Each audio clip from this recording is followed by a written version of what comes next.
So shall we start? We are on page 17. Whether to bear the ignorance and death from the other. This is the purpose of her coming. For this she had accepted mortal breath.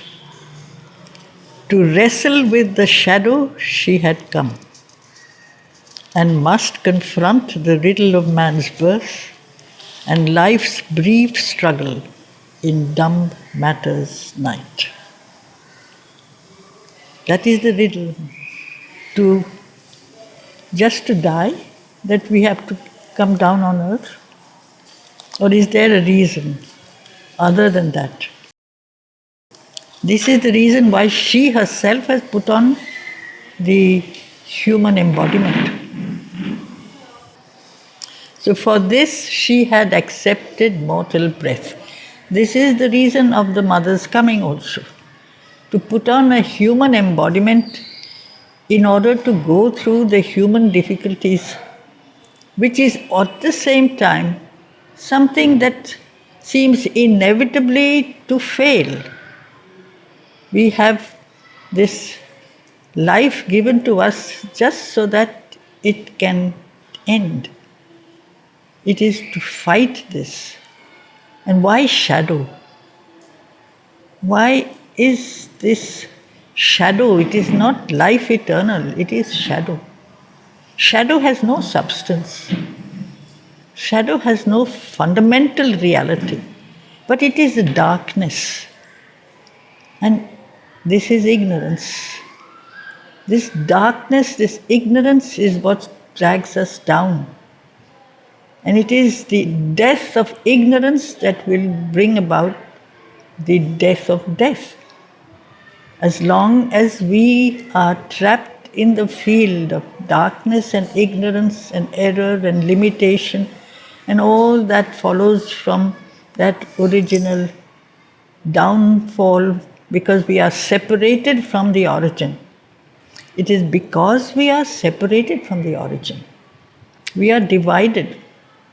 And we therefore seem to be undivine, weak, and liable therefore to all that is really an expression of error and pain and all the rest. We have no, not only awareness, but not even a recollection that we are originally born from the same divine. We are expressions of the divine. We are not aware of that. It is this unawareness that is the shadow, this ignorance, this sense of division, this sense of separation. So go back, she has come to take us back, to reunite us with that original principle. That is the purpose of the whole poem. But it's a very difficult thing because this darkness has ruled existence from the beginning of time. Time is a field of limitation.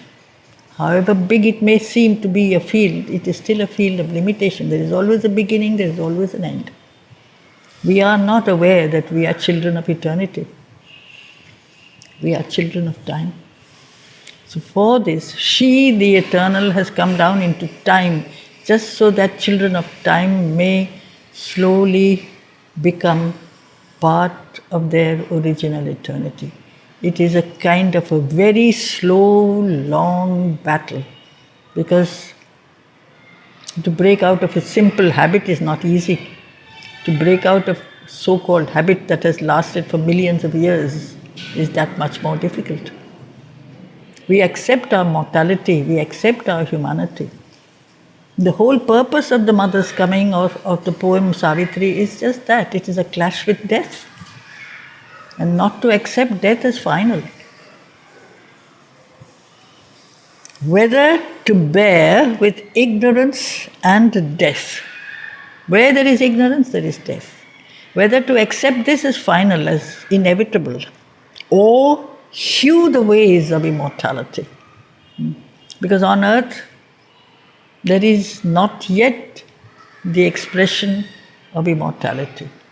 To hew a road out of hard, resistant rock is not easy. Once the road is made, others may follow. And this is exactly the description Mother gave in one of her talks, I remember in the class long ago. This is the role of the avatar. The avatar has to hew a road where there is none, to cut through hard, resistant rock. This rock of ignorance, inertia, opposition, resistance. There is so much that is our relationship with the original inconscience. And yet this original inconscience is the starting point of all change. So can inconscience become the starting point of a manifestation of a greater consciousness? That is the problem. It's a gamble, he has already said. So whether to bear with ignorance and death, which we do. We accept death because we are not aware of any alternative. We don't know. We don't know anything. We think we know much, but basically we are not aware of anything, the root cause of anything. Because at the root of our nature there is ignorance. So how can we move into the light? We are made of the stuff of ignorance as well. The lower nature is that. It has never been changed, it has never been transformed. In us there may be a principle of light, which is, yes, the divine principle, the soul, and that is something that we have sometimes turned to, and some have identified their existence with the soul consciousness, with the spiritual consciousness, and distanced themselves from the world of matter and life and mind, considering them as expressions of limitation, inevitable error, inevitable failure. Even in the principle of mind, where there is the beginnings of light, there is darkness. Therefore, this has been the yogic practice always. Give up the external world of body, life, mind, move out of that and enter into the play of as much as you can into the field of that inner light, that inner presence which is eternal, which is divine. That means man will forever remain a dual being. He has an external nature and an inner being. The external nature will always remain something that one has to throw away, cast away, and live in the consciousness of the spirit. And why were we given this outer nature? Why were we given a body, a life, a mind? Where did it come from? It came out of the world of the original inconscient out of which we have evolved. But if there is evolution, if there is a growth that starts from below upwards, the power to change is hidden in that original unconscious. So all possibilities of change and manifestation are there. But can we take up this challenge? We are not even aware. That is why she is a warrior. She is not just a being of love and light, but she is also a fighter. This is the role. She is a daughter of a king, the Kshatriya. It is a symbol. She has come to fight. This core of the poem is a battle between love and death. She has come down out of love for man, for earth. She did not need to come, but she has. So whether to bear with ignorance and death, or hew the ways of immortality, to win or lose the godlike game of man. To win or lose the godlike game for man was her soul's issue, thrown with destiny's dice. To win this game for man not for herself. She doesn't need anything for herself. This is the sacrifice. This is the Holocaust of the Divine Mother, which Sri Aurobindo speaks of in the book, The Mother.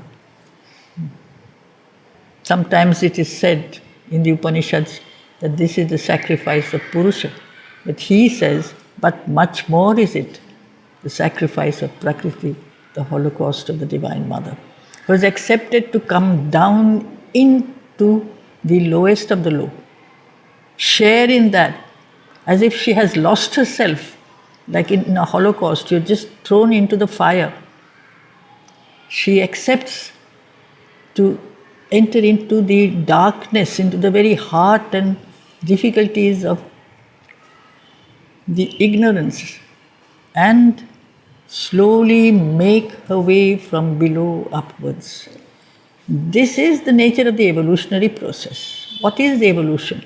What is the force that evolves? It evolves from below upwards. In order to evolve from below upwards, there has to be an involution, which has to precede the evolution.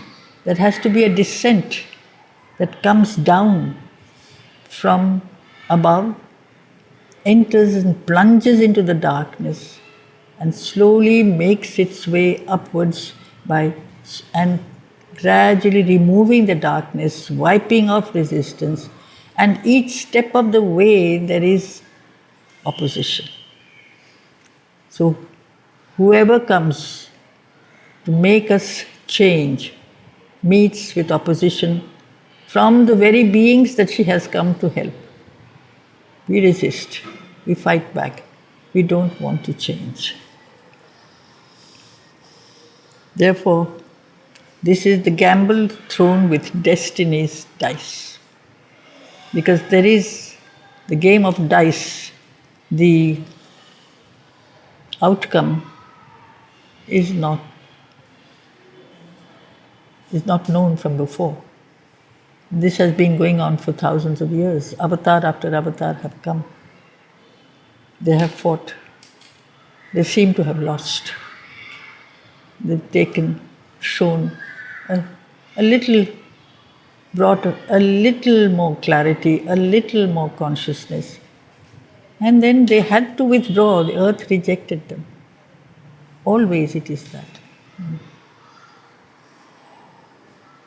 But she is not that. She is not going to give up, but not to submit and suffer was she born. So the absoluteness of strength. So it's in different aspects of the force. She's come out of love. She knows why she has come, so there is light, and there is strength, indomitable strength. She has not come to just accept what cannot be changed as final. What we say is final, it cannot be changed. It is this that she wants to change. This repeatedly Mother has spoken of also. To believe that something cannot be changed, it is this that we have to change. This belief has to go. What cannot be done is the one that has to be attempted.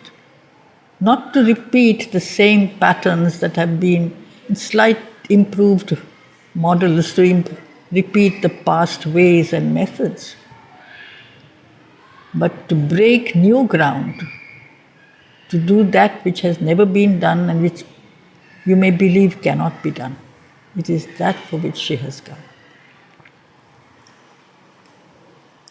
But not to submit and suffer was she born. To lead, to deliver was her glorious part. To deliver us from bondage, from darkness, from slavery, from our acceptance of failure. Here was no fabric of terrestrial make. So obviously she has to be exceptional. So he's making it very clear who she is. She is not earth-born. She has come down from above. If we have a being who is earth-born, that being will always have the coverings of nescience of the lower nature that will always be there, which we all have it. We may work on our natures, we may work on ourselves, try to remove as much as possible the veils of darkness and error and ignorance. It's a very long effort which has to keep on repeating, perhaps at every moment. This is the tapasya of the earth, the tapasya of the beings who are born of the earth. But one who has come down from above is not part of the evolutionary process. So this is the mother power. Savitri is not born of the earth. She's born from beyond. She's come down into the earth and accepted to wear the cloak of humanity. But she is not human. But she's at the same time, once she has accepted to wear the cloak of humanity, she has accepted all that humanity stands for. So she has gone through, she has put on all the weaknesses, all the defects, because how can she solve a problem without living the problem, without facing the problem? But she's done it knowingly, purposely. This is always the nature of the one who descends from above. There is another who ascends from below. This is man. The ascension is slow. But because the descent is there, it can perhaps speed up the process if we open to the light that comes from above. So it's the interplay, it is the meeting between these two, which is really, if you look at the symbol of Sri Aurobindo, it is the very purpose of existence, the manifestation of consciousness that is rising up from below with the force that is coming down from above. Here was no fabric of terrestrial make, fit for a day's use by busy, careless powers. The fabric of terrestrial make is us, our beings. Just like fabric, after you wear it for a while, your clothes, and then they tear and you have to throw them away. So our natures have to be cast away. You can't just repeat the same thing and keep on holding on to the old forever and forever. It's just for a day, it's just for a while. By busy, careless powers will tear down our fabric. So our body weighs down, our mind weakens, our life gets exhausted, everything seems to slowly fail us. Because all these forces are there, they like to erode, they like to corrode our natures. Whether in your mind or in your body or in your life, everything is subjected to the forces of destruction. Because it is an expression of the original unconscious. So we have an existence that is given for a day. Busy, careless powers. Image after image to show the helplessness of our human nature. An image fluttering on the screen of fate. Because fate seems to be that which controls us. Fate is the final outcome. If I am weak, my ultimate outcome is that I will have to fall. So it's like not even one who is in control of his life. I am a puppet, I am an image. I am just something that helplessly is trying to move by myself, but I can't. Fate controls me. The nature of my existence is really defined by the ultimate end. If there is error, there will be pain. Like you cannot say, I will do whatever I like, but I don't want to suffer. I don't want to die, but I'll carry on as I am for as long as I can. Man sometimes thinks he can do that, but it's really like an image that is fluttering. It thinks it is moving on its own, it can't. The backdrop is this force that controls and breaks ultimately the fall, the end, the breakdown that is actually, that is already decided when we start. The end always precedes the beginning. It's because we are the way we are that we have to end the way we end. It's not that the end follows the beginning, it's the end precedes the beginning. If our origin is darkness, there has to be failure. We think we are free individuals. There is no free will as long as we are ignorant. This is the basic problem of man, fate or free will. The free will exists in our mind, we think. We are free only when we are free from ignorance, free from unconsciousness. Then there is freedom of choice. Otherwise, what we call freedom of choice is just a kind of a temporary mental satisfaction. I choose this and not that. I believe this and I don't believe that. It's like an image that is floating in the wind, fluttering in the wind. It doesn't fundamentally change my nature. Sri Aurobindo has written 3 very interesting essays on fate and free will, freedom and determinism. Because freedom is something man really basically wants. He believes in freedom, he wants freedom, but he doesn't know how to get it. He cannot be free until he is free from ego and ignorance. Then only he is free. When he is one with the origin, then he is free. Then nothing can make him fall. Until then, he has to accept that there is an end that is already decided. Because he is the way he is.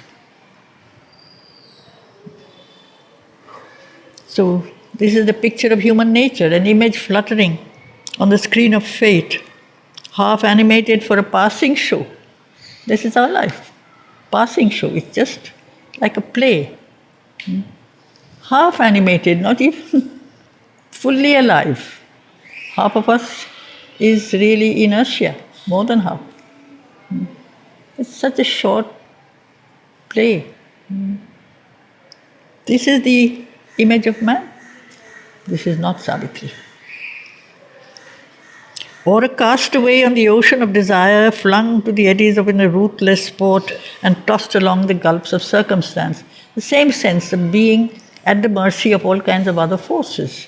A castaway is one who has, he's jumped ship when the ship is in a storm and he is now in the middle of the ocean and he is trying to stay afloat by perhaps holding on to a plank or a mast or something. He doesn't drown, but can he guide his life? Can he move in the direction even of that which will take him to his ultimate safety? We can't.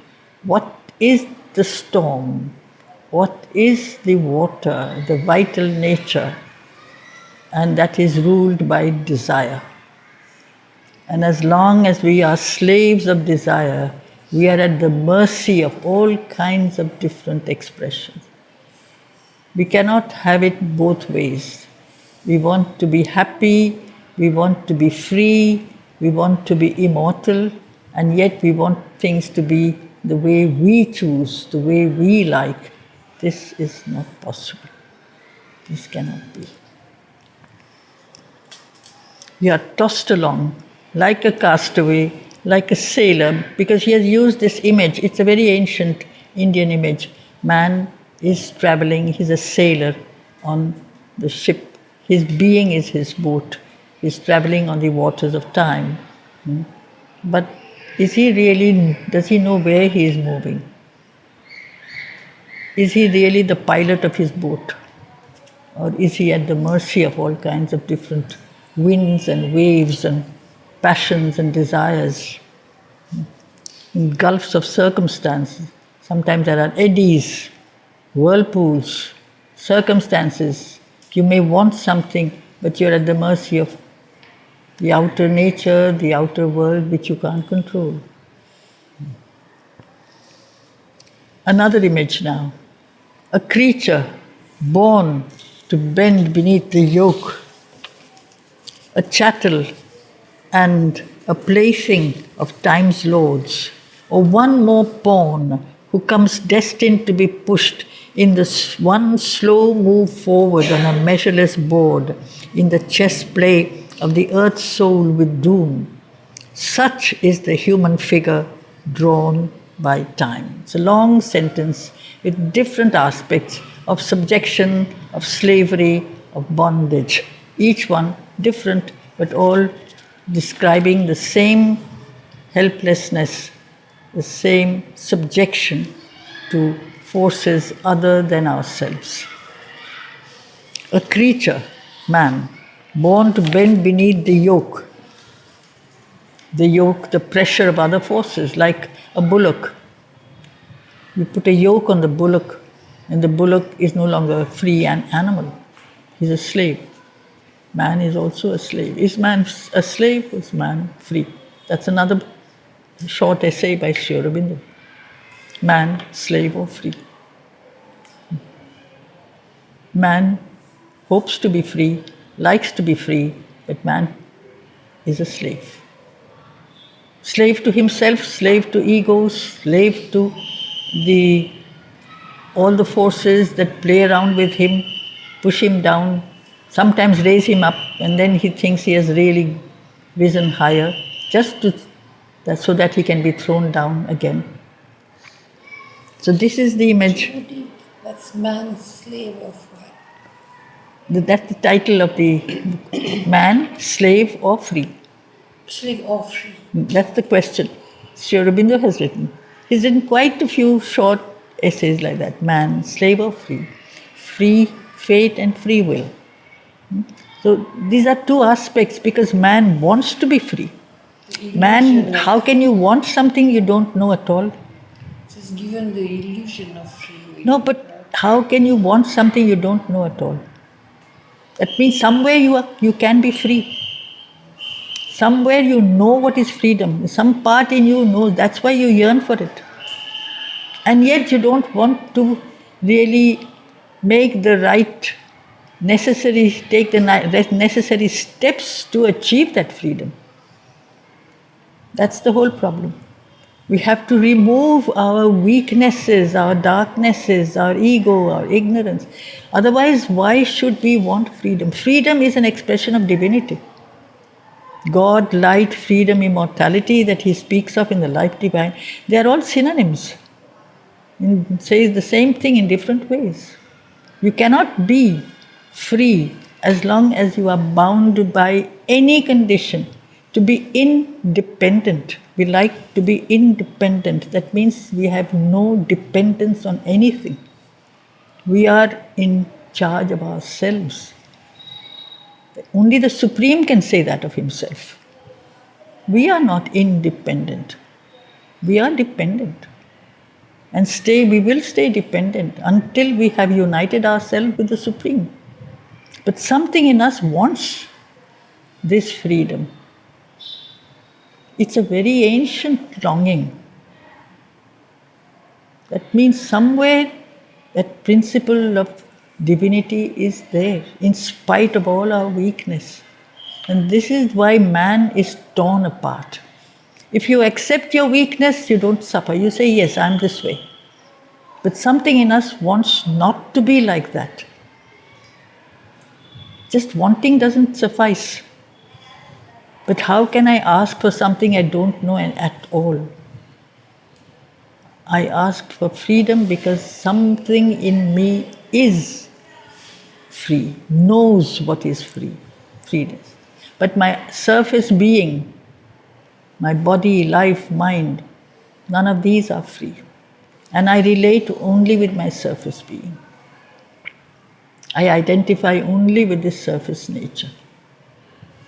The inner being is denied, pushed back, it remains unknown, and it will not come forward unless it is wanted. So, this is the dilemma that man has. On which side is he? Is he a child of light? Is he a child of darkness? We have two mothers. This is what the Upanishads say. We are children of darkness. We are children of light. And this is why we suffer more than any other being. Other beings don't have this problem. The gods don't change. They are emanations of light. The asuras don't change. They are emanations of darkness, which is a principle, a universal principle. Man is in between. And he doesn't know exactly what he is and what he wants. So this sense of weakness and slavery and subjection is very strong in man. So we are chattels. Chattel is a term that was used especially in the ancient Greek culture, originally in the West. It implied movable property. So it is said that Greece is the mother of democracy and the free choice, but how many were free individuals, even politically, in ancient Greece? Not women, not old men, not children, only those who belong to a certain age. So youngsters, boys, women never, old people never. But that takes away 2/3 of, or more than 2/3 of the population. Plus, they were put in the same category as movable property, like money is mine, cattle is mine. When I go from one place to another, I can take my cows with me, I can take my wives with me, I can take my children with me. They have no voice. They have no right to say, no, I don't want to go. They are part of your movable property. You cannot take your house with you. That is immovable property. But the rest you can, if you want to. So these were they had no say in the matter of the choice of their lives, their destinies. Man is just that. Who's the master, the ruler? Time's lords, the forces. You cannot say, I don't want to grow old, I don't want to die. You may say it, it doesn't happen. It doesn't work. Unless we root out the original cause why we are the way we are. We can say what we like, we're still slaves.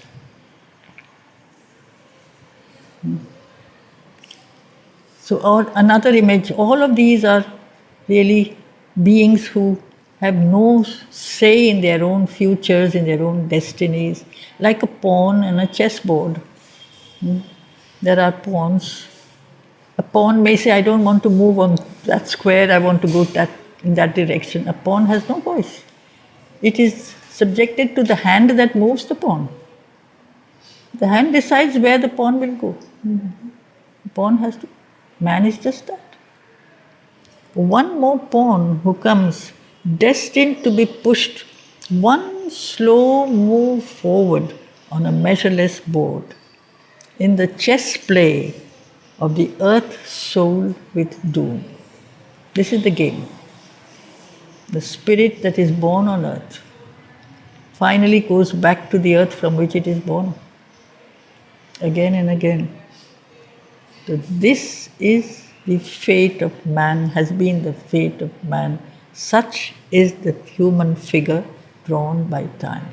So image after image, simile after simile he gives to describe the helplessness of man Though in the pride of his ego, he may say, I don't want to be this, I want to be like that. He may say whatever he wants. But he is subjected to the conditions, the circumstances, not only around him, but within him. He is made that way. Now, the next line is very short compared to the long sentence that preceded it. A conscious frame was here, a self-born force. Instead, Savitri consciously has put on her embodiment by choice. She is not dependent on the play of external forces. Self-born. One of the expressions of the divine manifestation is self-born, Swajata. Man is not self-born in his outer nature. Not only is he born of his parents, but he is born of all that preceded him, all the conditions that make earth life possible. We are subjected to so many conditions. She is not. So it's one short, compact sentence, so powerful and such an absolute opposite of what was the description of the average human being. A conscious frame was here, a self-born force. In this enigma of the dusk of God, this slow and strange, uneasy compromise of limiting nature with a limitless soul, where all must move between an ordered chance and an uncaring blind necessity, too high the fire spiritual dare not blaze. This is the situation that man finds himself in. The dusk of God. What is this dusk of God? This world of universal ignorance. It's a universal power. How can something that is universal not have its origin in the Supreme? So it is as if the divine unconsciousness or inconscience is the starting point of all existence, of all creation. It's almighty, it's all powerful, it influences everything and everyone. And yet it seems so undivine. So it's an enigma, it's a riddle. The divine who has put on the aspect of total undivinity, if you can say so. And it's a difficult compromise. The compromise is a state which tries to balance different opposites. It's not a very satisfactory state at all. It is always uneasy. What is the compromise? Nature and soul. Nature is the manifestation of the play of forces in matter, in life, in mind. They follow the laws of a kind of an energy that moves apparently unconsciously. All is energy, matter is energy, nature is energy, but there seems to be no guidance, there seems to be no power that takes the play of this energy forward. It follows its own way. It is the lower Prakriti, it is called the Apara Prakriti. And though it is flawless in its working, it never makes mistakes. It doesn't seem to obey any guidance of any other power.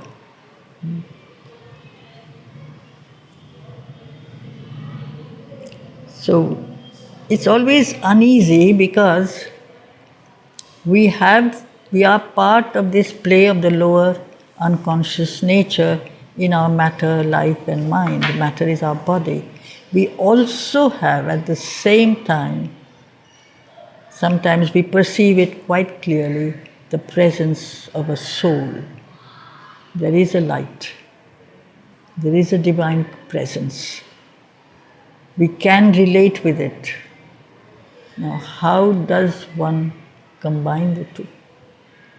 We are at the same time divine and undivine.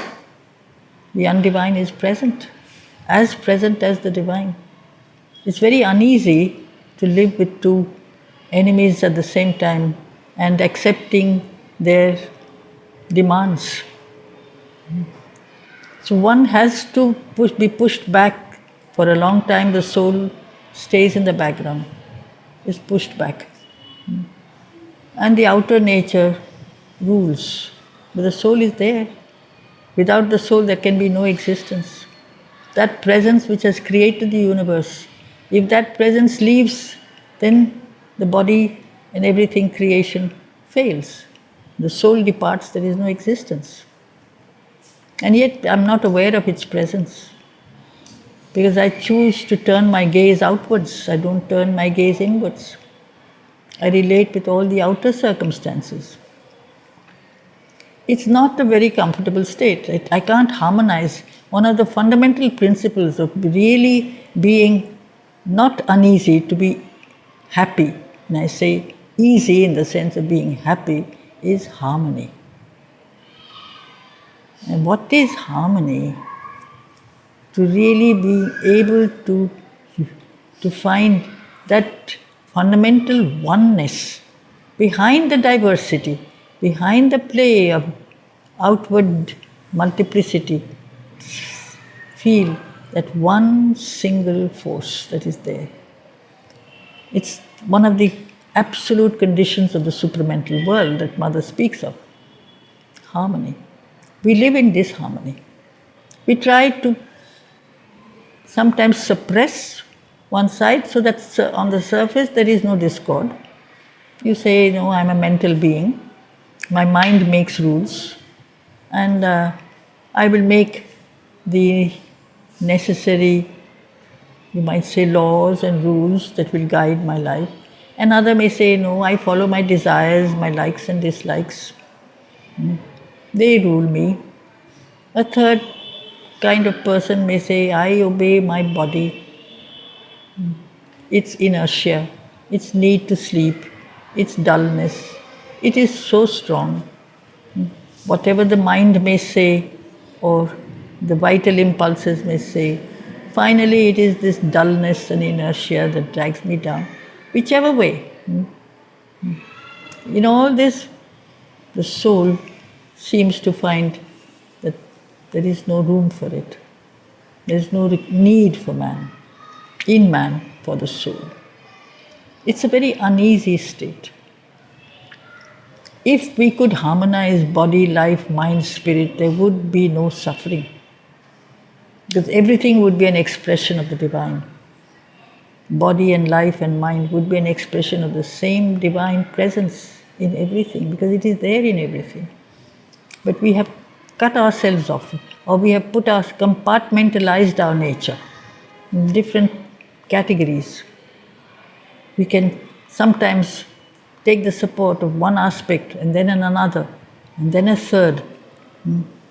So when this is the whole problem, the uneasiness, the sense of discord, unhappiness, that is part of our nature. But perhaps this is a very helpful thing. At some point, when the uneasiness and the unhappiness increases, we finally have to make up our minds exactly what is it that we want. Once and for all, we have to make a choice. It's very important at some point to make a final choice. Until then, we do some kind of a balancing act, which is not always very dependable. Where there is the limiting nature, our deficiencies, our incapacities, an eternal soul, where all must move between an ordered chance. It seems to be a play of opposites. The word chance and the word order. They don't seem to go together. But actually, we use the word chance often when we do not know that it is caused by something which we are not aware of. I do not know what made this moment happen. Because I do not know what made this moment happen, I call this moment chance. It's a term that belongs to the language of ignorance, or a very narrow field of knowledge. There is no such thing as chance. If I know the play of the entire universal journey, but I don't. So we use this term, chance. But each moment is prepared by a previous moment of which I am not aware. It's a moment in my consciousness, it's a moment in the earth consciousness, it's all the forces that are around me, their play, their forces. We are not aware of the infinite complexity of the universe. And that's why we use the term chance, because it's a word born of unawareness, ignorance, unconsciousness, on the one hand, and an uncaring, blind necessity. Necessity is that which has to be, which will be. It's not fate, it's an inherent law, something that is lodged within, it has to be.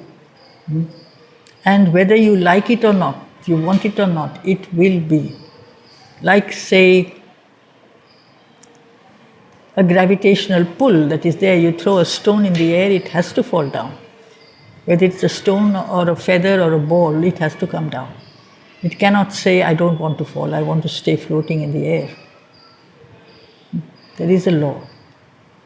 We are part of that law also. Uncaring, it doesn't give you, it's not a selective law. Necessity is not selective. Since man lives in this state of consciousness, too high the fire spiritual dare not blaze. Since the failure, the fall, the defeat is already predetermined by the fact that we are made the way we are, we don't dare to rise too high, because the spirit is there, the flaming of aspiration is there, but there is also that which drags down this aspiration at every moment. The inertia, the ignorance, the blindness, the ego, the desire. At every step we are met with opposition. Therefore, if one is supposed to be wise, you say, don't try to do anything too difficult. Just go for small victories which are within your reach. That you can achieve. If you do something that has never been done before, it's too difficult, then you are going to fail. But that is exactly what Savitri has come to do. That which has never been done before, she has come for that. Unlike the human nature or the human attempt. Okay.